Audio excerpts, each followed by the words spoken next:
खैराबाद विकासखंड परिसर में महिलाओं का सम्मान समारोह शक्ति वंदन का भव्य आयोजन किया। मुख्य अतिथि प्रभारी राज्य मंत्री मयंकेश्वर शरण सिंह ने महिलाओं को सम्मानित किया। सीतापुर विकासखंड खैराबाद के परिसर में गुरुवार को महिलाओं का सम्मान समारोह शक्ति वंदन अभियान का भव्य आयोजन किया। कार्यक्रम के दौरान दीनदयाल उपाध्याय राष्ट्रीय शहरी आजीविका मिशन और राष्ट्रीय ग्रामीण आजीविका मिशन के अंतर्गत गठिया स्वयं सहायता समूह के माध्यम से उत्कृष्ट प्रदर्शन करने वाली महिलाओं को सम्मानित किया। कार्यक्रम को संबोधित करते हुए माननीय प्रभारी मंत्री, माननीय राज्य मंत्री संसदीय कार्य, चिकित्सा शिक्षा, चिकित्सा स्वास्थ्य परिवार कल्याण तथा मातृ एवं शिशु कल्याण विभाग उत्तर प्रदेश श्री मयंकेश्वर शरण सिंह ने सभी को बधाई देते हुए कहा, वर्तमान में भारत वैश्विक शक्ति के रूप में उभर रहा है। माननीय प्रधानमंत्री जी के वर्ष 2047 तक भारत को विकसित राष्ट्र बनाए जाने के संकल्प के विषय में बताते हुए माननीय प्रभारी मंत्री जी ने महिला शक्ति का आह्वान करते हुए कहा, भारत को विकसित राष्ट्र बनाने में अपना सहयोग प्रदान करें।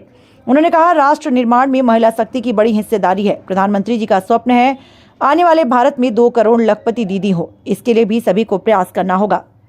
हर सोमवार सहायता समूह लखपति दीदी के रूप में उभरे और जनपद सीतापुर का इसमें प्रथम स्थान हो, इसके लिए सभी को प्रयास करना है। आइए दिखाते हैं इस खबर को विस्तार से। वहीं कार्यक्रम को भाजपा जिलाध्यक्ष राजेश शुक्ला, दिनेश तिवारी, नीरज सिंह आदि ने संबोधित किया। इस दौरान अपर जिलाधिकारी नीतीश कुमार सिंह, अपर पुलिस अधीक्षक प्रकाश कुमार, मुख्य चिकित्सा अधिकारी डॉक्टर हरपाल सिंह आदि लोग मौजूद रहे। सीतापुर से ब्यूरो रिपोर्ट। लोकसभा क्लस्टर के प्रभारी आदरणीय दिनेश तिवारी जी,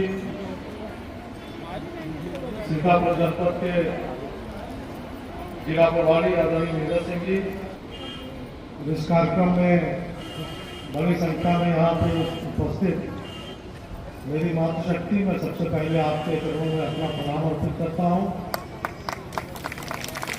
मेरे पत्रकार बंधुओं,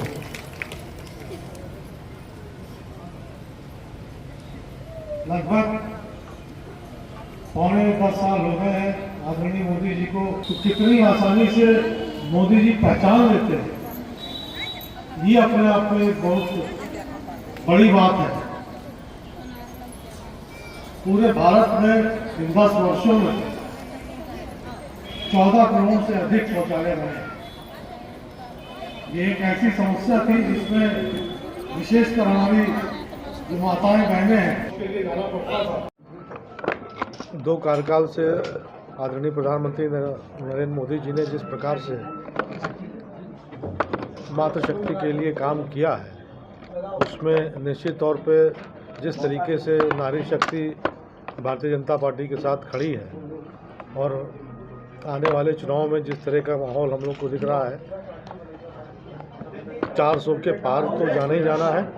400 के कितना पार चले जाते हैं ये देखना है। अब 400 पार का नारा दिया है मोदी जी ने। 370 सिर्फ बीजेपी को, मतलब ये नारा दिया है 370 बीजेपी जीतेगी और एनडीए 400 पार। 370 में पार करेंगे हम लोग निश्चित तौर पर, इसमें कोई डर नहीं। क्या मानते हैं अन्य वो विपक्षी जो हैं इस समय कहीं ना कहीं भयभीत हैं क्योंकि उनमें टूट मची हुई है महागठबंधन में? भय का तो वातावरण मुझे नहीं दिखाई पड़ रहा है। हिंदुस्तान में और उत्तर प्रदेश में विशेषकर जिस तरीके से कानून व्यवस्था दुरुस्त है, तो उसमें उनको भयभीत होने की आवश्यकता नहीं है। हाँ, अब ग्लानि हो सकती है और अपने कृत्यों की वजह से ही मनुष्य को ग्लानि प्राप्त होती है। सोनिया गांधी राज्यसभा चली गई हैं, प्रियंका गांधी रायबरेली से आ रही हैं, तो आओ, कैसे निपटे? लोकतंत्र में नहीं, निपटना शब्द अच्छा नहीं है। लोकतंत्र में सबका चुनाव लड़ना अधिकार है और स्वागत है उनका, वो चुनाव लड़े। नहीं सर, एक अपनी परंपरागत सीट छोड़ के सर जो है राजस्थान से वो राज्यसभा जा रही है, जो उनकी रायबरेली परंपरागत सीट। अब ये उनका व्यक्तिगत निर्णय है, इस पे मैं क्या कह सकते हैं, लेकिन हम लोग पूरे दम से, पूरे जोर से हम लोग रायबरेली लड़ेंगे, इस पर कोई जरूरत नहीं। बीजेपी ने 7 अपने उम्मीदवार उतारे थे राज्यसभा के, आज 8वां उम्मीदवार ने पर्चा भर दिया है। क्या मानते हैं अब तो टक्कर होगी? नहीं, कोई टक्कर नहीं होगी, हमारे 8वां उम्मीदवार जीतेंगे। कैसे भाई, अगर आप देखें 37 वोट चाहिए, तो 37 वोट चाहिए तो समाजवादी पार्टी को 111 वोट चाहिए और उनके पास हैं केवल 104 वोट। तो गणित किसके पक्ष में है? गणित तो हमारे पक्ष में है। चौधरी चरण सिंह जी को सम्मान दिया गया हुआ है भारत से, उसी को लेकर अखिलेश ने निशाना साधा है कि किसानों के मसीहा को सम्मान तो दे दिया, लेकिन किसान जो है परेशान है। कहाँ का किसान परेशान है? यूपी के। यूपी का तो कोई किसान परेशान नहीं। प्रदर्शन में जा रहे हैं। देखिए, ऐसा तो नहीं है कि विपक्ष में जो लोग हैं, तो भाई पिछली बार अगर आप देखिए तो हमको 41% वोट मिला था और इस बार हम 60% तक जाएंगे, जो हमारा अनुमान है। तब भी तो 40% जो है वो खिलाफ रहा। जिस तरह से किसान प्रदर्शन कर रहा है एमएसपी को लेकर, एक सीमित लोग हैं, और अगर आप उसको और ज़्यादा देखें तो मात्र एक प्रदेश के हैं। क्या कहते एक हैं प्रदेश का किसान पूरे देश का किसान नहीं हो सकता। इसी को लेकर जो है कांग्रेस ने बीजेपी पे निशाना साधा हुआ है कि जब 2014 में चुनाव हो रहे थे तो नरेंद्र मोदी जी ने अपने मैनिफेस्टो में कहा था और वादा किया था कि हमारी सरकार बनेगी तो हम एमएसपी लागू करेंगे। तो एमएसपी तो लागू हुई है, कहाँ थी? नहीं लागू, किसने कहा दिया एमएसपी नहीं? इसी की तो मांग, उसी को तो मांग कर रहे हैं किसान। नहीं, एमएसपी की गारंटी चाह रहा है।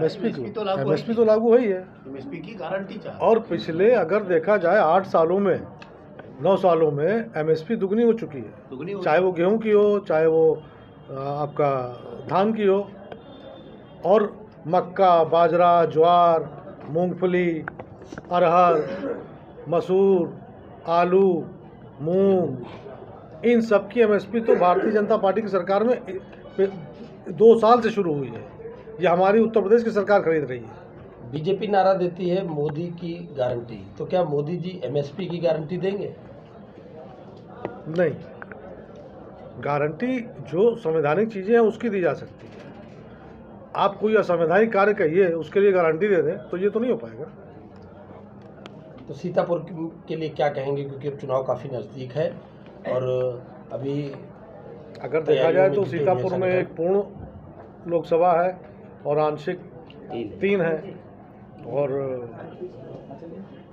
मुझे नहीं लगता कि अब जो, अगर आप शब्दों का एक पुराना नारा था कोई नहीं है टक्कर में, तो निश्चित तौर पे आप ये मान के चलिए अप्रैल, मई, जून तक चुनाव होंगे तो पूरे प्रदेश में कहीं कोई टक्कर वक्कर में रहेगा नहीं। जैसे जैसे चुनाव पास आता जा रहा है अखिलेश का सभी लोग साथ छोड़ रहे हैं। पहले जयंत चौधरी साथ छोड़ दिया, राज्यसभा को लेकर जो है पल्लवी पटेल ने भी साथ छोड़ दिया। वो कह रहे हैं कि हम उनको वोट नहीं देंगे।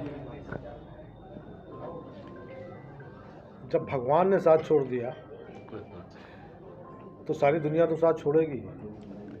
सभी दल दर्शक, आप देखें पिछले सोमवार को सारे विधायक गए, खाली समाजवादी पार्टी के विधायक नहीं गए। तो जो भगवान का ना हो सका वो किसी दूसरे का कैसे होगा? वो तो अपना मंदिर भी बनवा रहे हैं, उन्होंने मंदिर भी, शिव मंदिर बन रहा है, शिव मंदिर बन रहा है इटावा में। अभी तो आप देखिए, अभी तो बहुत जल्द काशी भी बनेगा, बहुत जल्द मथुरा भी बनेगा। जब मथुरा बनने लगेगा तब क्या होगा फिर आप सोचिए। आप जाएंगे इटावा दर्शन करने? भगवान का मंदिर चाहे जहाँ होगा वहाँ जाएंगे दर्शन करने, इसमें क्या है? खेती को लेकर जो मुझे ये कहने में बिल्कुल संकोच नहीं है। अखिलेश जी द्वारा बनाए गए मंदिर में वो बुलावे चाहे न बुलावे तब भी मैं जाऊँगा। बजट में जो है खेती की सुरक्षा को लेकर 20 करोड़ का बजट पास किया गया होगा, उसी को लेकर अखिलेश ने तंज कसा हुआ है कि सांडों से कौन सुरक्षा कराएगा। ये रक्षा सरकार कर रही है, लाखों रुपए गौवंश के ऊपर हम लोग खर्च भी कर रहे हैं, और किसी भी सूरत में गौ हत्या नहीं होने देंगे। ये हमारा संकल्प है और ये भारतीय जनता पार्टी के एक कार्यकर्ता का संकल्प है। थैंक्स।